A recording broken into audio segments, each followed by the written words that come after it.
ते स्वामी विवेकानंद यांच्या चरणी सर्वप्रथम मी विनम्र अभिवादन होतो।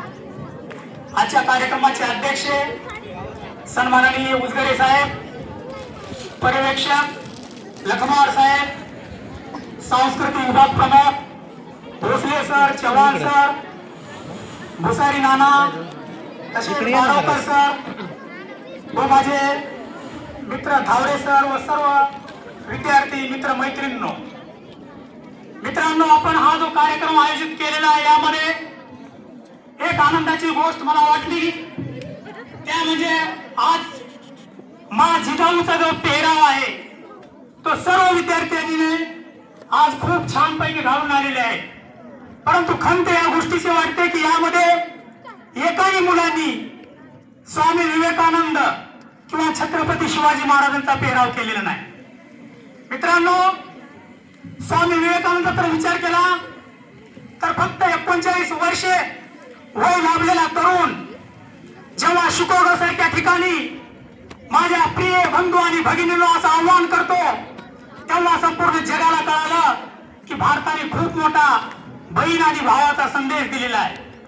आपण जयंती आणि पुण्यतिथ्या का साजऱ्या करत आहोत? कारण या महापुरुषांचा त्या तुम्हा सर्व विद्यार्थ्यांना, तरुणांना एक आदर्श निर्माण झाला पाहिजे। मा जिजाऊंनी छत्रपती शिवाजी महाराजांना दांडपट्टा शिकवला, घोड्यावरती कशी स्वारी करायची हे शिकवलं, त्यांचा अभ्यास त्यांनी स्वतः घ्यायचा। परंतु आजची माता खरोखरच मा जिजाऊ सारखी सजग आहे का, जागृत आहे का? मित्रांनो, आजची तरुण पिढी संपूर्ण मोबाईलच्या नादाला लागलेली आहे। आज मोबाईल पासून आपण खूप दूर मोबाईलच्या पूर्ण आहारी गेलेले आहोत आणि येणारा जो काळ आहे तो आपल्यासाठी खूप मोठा धोक्याचा आहे। म्हणून आज तुम्ही वाचन करणं ही काळाची गरज आहे।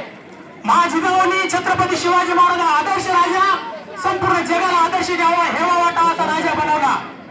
आज देखील आपल्या सर्व मातांनी आणि आईने देखील आपल्या छत्रपती शिवाजी महाराजचा आदर्श समोर ठेवून एक आदर्श राजा बनण्यासाठी प्रयत्न केले पाहिजे। स्वामी विवेकानंदांनी स्वतः संपूर्ण ध्यान साधना केली, अंतर्मनाचा अभ्यास केला आणि संपूर्ण जगाला सांगितलं की ध्यान साधना हे काय असते। माणसं जीवन जगत असताना आपण किती महिन्याचं जीवन जगलो, किती आयुष्य जगलो, यापेक्षा तो जो कार्यकाळ छोटासा आहे तो कसं जगलो हा अत्यंत महत्वाचा आहे। विद्यार्थी मित्रांनो, हा जो तुमचा काळ आहे, हा जी तुमची वेळ आहे ती नंतर येणार नाही।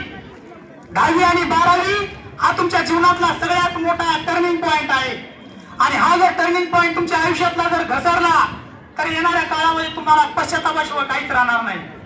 म्हणून येणाऱ्या काळामध्ये तुम्ही छत्रपती शिवाजी महाराजचा आदर्श घेतला पाहिजे, मुलींनी मा जिजाऊचा आदर्श घेतला पाहिजे, येणाऱ्या तुमच्या आयुष्याची वाटचाल केली पाहिजे।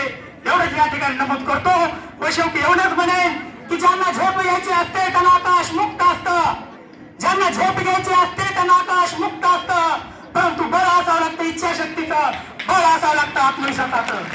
अनेकदा परिस्थितीतून वागावं लागतं, स्वतःचे विचार भटकून विचाराची दिशा बदलावी लागते।